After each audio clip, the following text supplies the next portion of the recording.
Abraham வந்து அந்த வேலைக்காரனை அழைக்கிறான்.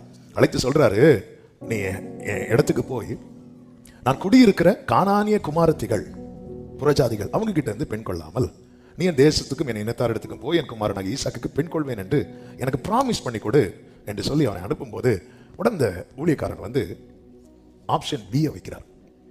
என்னைக்குமே புரிஞ்சுக்கோங்க, நம்முடைய ஆப்ஷன் பிக்கு காரணமா நம்ம கூட இருக்கிறவங்களே இருப்பாங்க. பல நேரத்தில் நம்ம ஆண்டவர் மேல இருக்கிற நம்பிக்கை கூடிட்டுனா ஆப்ஷன் பி இருக்காது. ஆண்டவர் மேல இருக்கிற நம்பிக்கை குறைய குறைய option B, option C, option D இருக்கும். அப்படி வரும்போது தான் சொல்லுவாங்க, எவ்வளோ பார்த்தோம் பாஸ்டர், ஒண்ணுமே செட் ஆகல. ஏன் செட் ஆகலைன்னா இவங்களை பிடிக்கல, தான் மேட்ரு.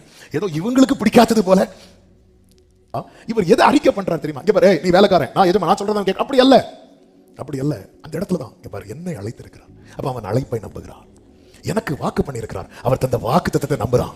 அவர் இந்த காரியம் கைகூடி வர தம்முடைய தூதனை உனக்கு முன்பாக அனுப்புவார். ஆப்ஷன் ஏல ஸ்ட்ராங்கா இருக்கிறார். ஆப்ஷன் ஏல ஸ்ட்ராங்கா இருக்கிறார். கூட இருக்கிறவங்க ஆப்ஷன் டி வைக்கட்டும், ஆப்ஷன் சி வைக்கட்டும். ஆனா ஆபிரகாம் ஏல ஸ்ட்ராங்கா இருக்கிறார். அவ்வளவு நம்பிக்கை.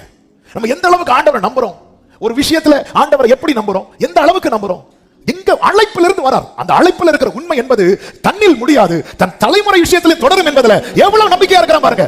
என்னை அழைத்திருக்கிறார்னா அவர் எனக்கு செய்ய வேண்டியதை செய்கிறவர் மட்டுமல்ல, என் தலைமுறைக்கு செய்ய வேண்டியதை அவர் செய்து முடிப்பார். மேரேஜ்ங்கிறது ஒன் டே ஈவென்ட் கிடையாது. ஒரு நாள் பிரம்மாண்டமா நடத்தி விட்டு ஆமென்.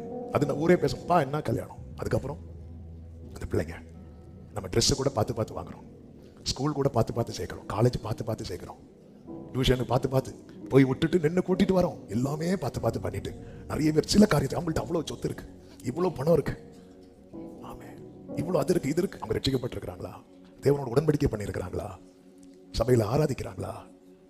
ஆமே. சரி, நீங்க இந்த காரியத்தில் நீங்க ஸ்ட்ராங் ஆயிட்டீங்கன்னா கர்த்தர் இன்னைக்கு சொல்ற வார்த்தை தான், கர்த்தர் அப்படி தூதனை அனுப்புவார். ட்ராக் கிளியர் ஆகும் இயேசுவின் நாமத்திலே. இப்படி காத்திருக்கிறவர்களுக்கு கர்த்தர் ட்ராக் கிளியர் பண்ண போறா. சீக்கிரம் உங்கள் கூடாரங்களிலே மணவாளனின் சத்தம், மணவாட்டியின் சத்தம் கேட்கப்பட போகிறது இயேசு கிறிஸ்துவின் நாமத்திலே.